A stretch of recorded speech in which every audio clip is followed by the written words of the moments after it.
চেয়ারপারসনের উপদেষ্টা ফজলুর রহমান কর্তৃক জুলাই শক্তিকে কালো শক্তি ও সংগঠকদের রাজাকারের বাচ্চা বলে কটূক্তি করার প্রতিবাদে কিশোরগঞ্জে গণজুতা নিক্ষেপ কর্মসূচি অনুষ্ঠিত হয়েছে। ২৪ আগস্ট সন্ধ্যায় শহরের গুরুদয়াল কলেজ মাঠে এই কর্মসূচি পালন করে সাধারণ ছাত্র জনতা।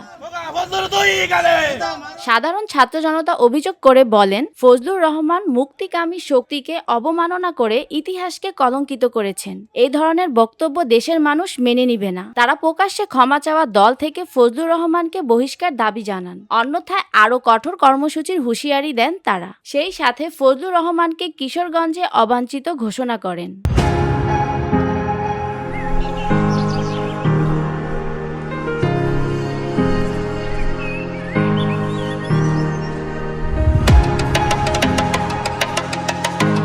এই সময় জুতা নিক্ষেপ কর্মসূচিতে উপস্থিত ছিলেন বৈষম্য বিরোধী ছাত্র আন্দোলনের সাবেক আহ্বায়ক ইকরাম হোসেন, যুগ্ম আহ্বায়ক রাতুল নাহিদ ভুইয়া, সদস্য সচিব ফয়সাল প্রিন্স, বৈষম্য বিরোধী ছাত্র আন্দোলন কিশোরগঞ্জ জেলার সাবেক মুখপাত্র সাবিরুল হক তন্ময় সহ সাধারণ ছাত্র জনতা।